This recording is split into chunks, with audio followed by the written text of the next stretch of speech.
বুগনি এই জিনিসটা খেতে কিন্তু অনেক সুস্বাদু, কিন্তু অনেক কষ্ট করতে হয়। চলেন আজকে আপনাদের সঙ্গে শেয়ার করি এটা কিভাবে বানাতে হয়। তো এটা হচ্ছে ধান, শুকনো ধান পানি দিয়ে ভিজে একটা ডালার নিচে কচু পাতা দিয়ে ধান তুলে রাখতে হবে এবং কচু পাতা দিয়েই ধান ঢেকে রাখতে হবে 5 থেকে 6 দিন। 6 দিন পর এরকম হচ্ছে টেকি বের হবে, সেগুলো রোদে শুকাইতে হবে 2 দিন। শুকে এগুলো হচ্ছে ঢিকিতে পার দিলে ভালো হয়। ঢিকিতে পার দিয়ে ধান আগে বের করে নিয়ে তারপরে কিন্তু আটা করতে হবে।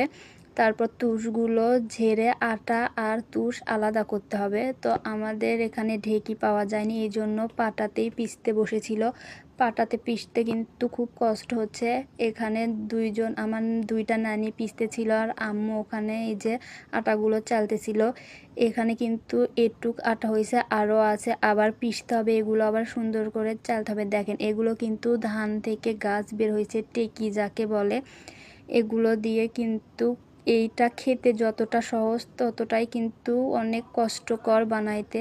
এখানে ধানের যে তুষগুলো ছিল সেগুলো কিন্তু ভিজে রাখতে হবে বেশ কিছুক্ষণ। ভিজে রাখার পরে হাত দিয়ে একদম কচলে কচলে এগুলোর যে রসগুলো আছে সেগুলো বের করতে হবে। আর আগেই ভাত রান্না করা হয়েছিল, এটার জন্য কিন্তু ভাত আগে লাগে। আর গুঁড়োগুলোও এইভাবে আলাদা করে রাখা হয়েছে। আর ভাতগুলো কিন্তু আগে থেকেই ঠান্ডা করতে হবে। এখানে ভাতগুলো ঠান্ডা করতেছিল সব কিছু ঢেলে দিয়ে। আর এদিকে যে হচ্ছে টেকিগুলো ভিজে রাখা হয়েছিল সেগুলো কিন্তু এখন ছেঁকে নেওয়ার পালা। এখন সুন্দর মতো এগুলো ছেঁকে নিতে হবে। এগুলো ছেঁকে নিয়ে এগুলো এক সাইড করে রেখে দিতে হবে। তারপর হচ্ছে দুধ, নারিকেল এগুলোও কিন্তু লাগবে। এটা যতটা মানে খেতে ভালো লাগে কিন্তু খাটতে প্রচুর কষ্ট, অনেক কষ্ট করতে হয়। আগে আমি শুনতাম যে আমার নানিমণিরা যখন এটা বানায় তখন বলে যে কথা বলতে হয় না। এখানে লবণ দিয়ে দিচ্ছিল। লবণ দেওয়ার পরে যে আটাগুলো রাখা হয়েছিল সেই আটাগুলো কিন্তু এখানে দিয়ে একদম সুন্দরভাবে চারপাশেই ছিটে ছিটে দিতে হবে যেন কোনো জায়গায় ফাঁকা না থাকে। আর এদিকে নারকেল কাটতে বসছে, দুধ বের করে রাখা হয়েছে।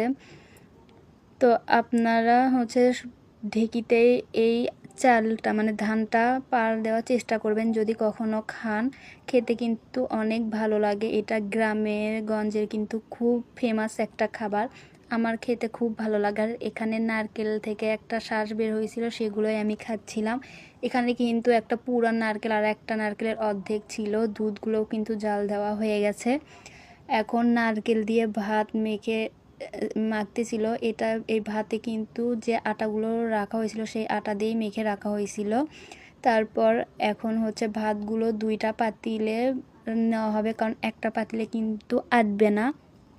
এই যে এখন ভাতের উপরে চিনি দেওয়া হচ্ছে।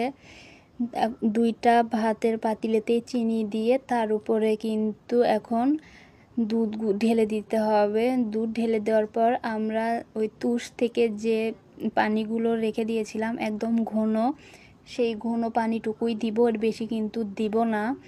তারপর আপনারা দুধ দিয়ে একটু ভালোভাবে নেড়ে চেড়ে নেবেন। এটা কিন্তু আস্তে আস্তে অনেকটা কমে যায়। এই যে দেখেন এখনই কিন্তু দেখতে অনেক সুন্দর লাগতেছে। এইটা খেতে কিন্তু একটু হচ্ছে টক লাগে, মিষ্টি, খেতে অনেক মজা লাগে। এই যে এভাবে উপরে নারকেল দেওয়া হলো, 2টারই নারকেল দিয়ে আমরা কিন্তু এইভাবে রেখে দিলাম। এটা এখন সারা রাত রাখতে হবে। এই যে সকালে ফাইনাল লুক, দেখতে কিন্তু অনেক ইয়ামি। এই জিনিসটা খেতে কিন্তু প্রচুর পরিমাণ ভালো লাগে। আর আপনারা কি কে খাইছেন এই জিনিসটা আমাকে জানাবেন। তো দেখা হবে নেক্সট কোনো ভিডিওতে। আল্লাহ হাফেজ সবাইকে। আমি এখানে পরোটা দিয়ে খাচ্ছিলাম।